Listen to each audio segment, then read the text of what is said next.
Well, hello and welcome to another Faith, Philosophy and Life. Me, Mr. Shelton. I do hope that you are doing well. I'm sure that you are. We're thinking about a unit on relationships, and today we're going to be thinking about marriage outside of the religious tradition. I've got some 4 questions there for you to have a think about. What's good about going out with someone? What's good about living with someone? What's good about being married? And what's good about having the same taste as somebody else? I'm not just talking about if you like Chinese, I'm talking about the same interests. Have a think of that while we play our cheesy intro sequence.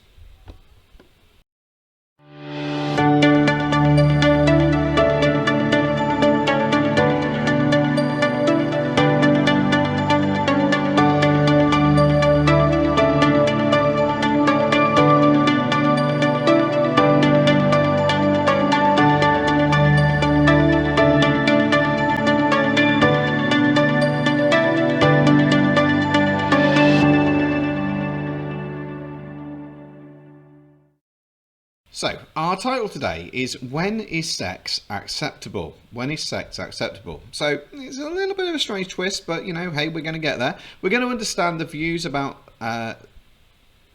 sex and marriage of Christians to non-Christians. Okay, that does make sense, I promise you. If you believe that, you'll believe anything. Do get that written down. As always, do pause me as we go. It's going to be good if you can give reasons that Christians give about being in relationships with other Christians. Great if you can link these reasons to some biblical sources, and even better if you can come up with a reasoned conclusion from a Christian perspective. And we're going to think about the value of integrity, standing by what we think and why we think it, as well as thinking what the culture says and what religion says. Obviously, citizenship will flow with that.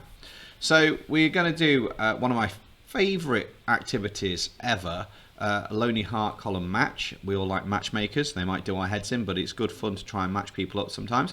We're going to look at biblical exposition and then the role of sex as well. So to start off with, going back pre-Tinder days, the people used to have a column in a newspaper called a Lonely Hearts column, where you would put a comment in about who you were and a phone number. Which is normally a premium rate phone number, in the hope that somebody will contact you to say that they'd like to meet. You listen to the message, and if you like the sound of the message, then at that point you'd give them a call. Now, it's very different than it is today, where you can see the photos of people, so you literally had to try and sell yourself.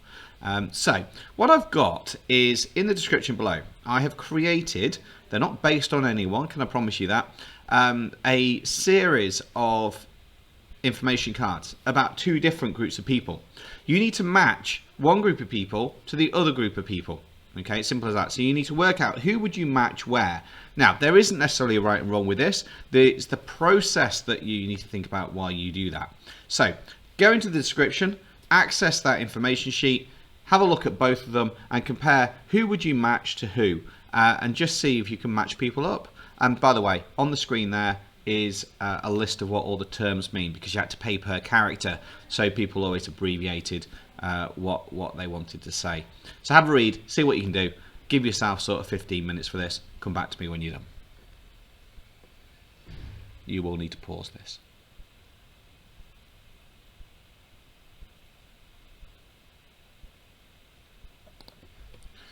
So, does it matter who a person marries?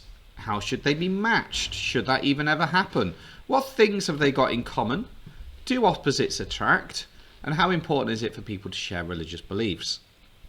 There was a TV program on Netflix recently called The One.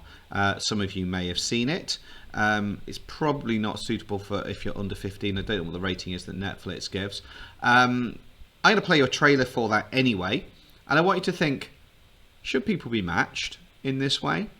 And would that help relationships or not? So let's watch this now. I have a secret that I want to share with you. A single strand of hair is all it takes to be matched with the one person that you are genetically guaranteed to fall in love with. Right now, you're selling me a fairy tale. This will change relationships and dating forever. They won't ever be the same again. She's reckless. Sooner or later, one of her stunts is going to blow up. True love. Isn't that what we all want? We deserve the fairy tale.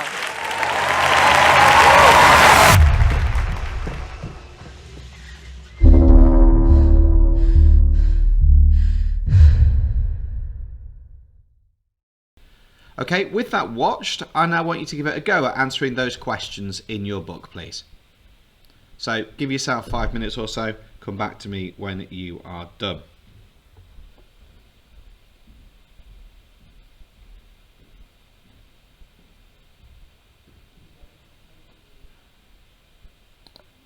So what we've done is we've thought about reasons that Christians give for being in relationships with other Christians, and we now need to sort of build on that a little bit more.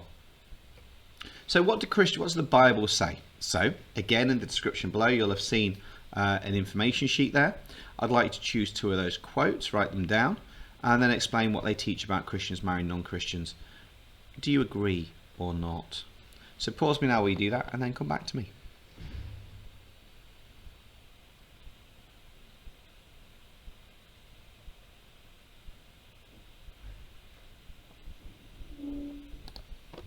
So we've got a clip now to watch. Again, this is from TrueTube.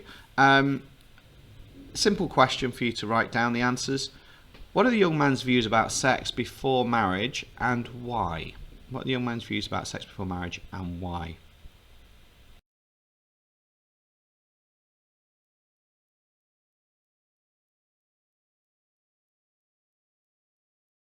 The silver ring thing initially comes from America.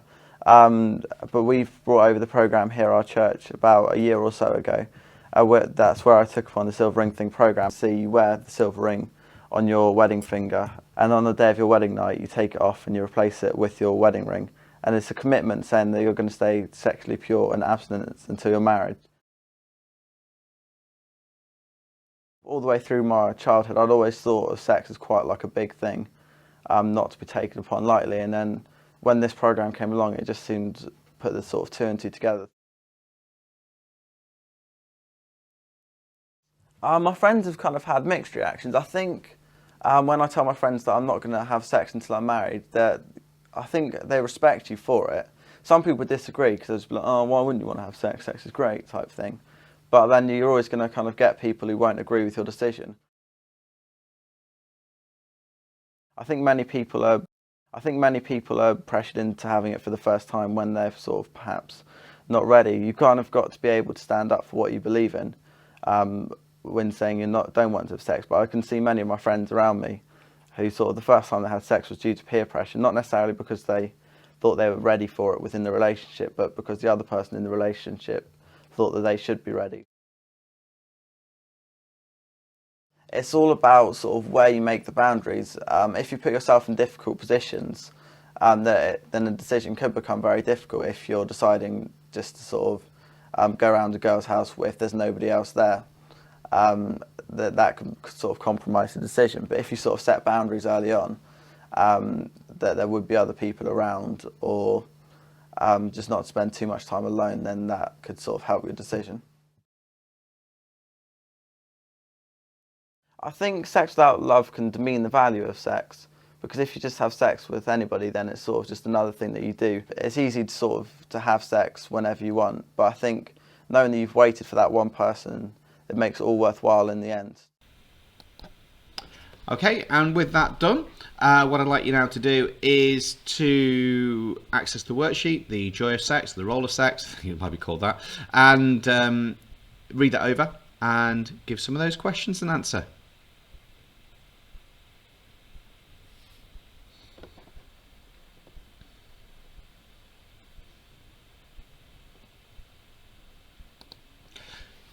So we said it'd be good if you could explain reasons Christians give for being in relationships with other Christians, and we've covered that. We've thought about biblical reasons and biblical sources, which you're obviously going to need for your exam, and even better if you can reach a reasoned conclusion from a Christian perspective. So I'm just going to end with this task.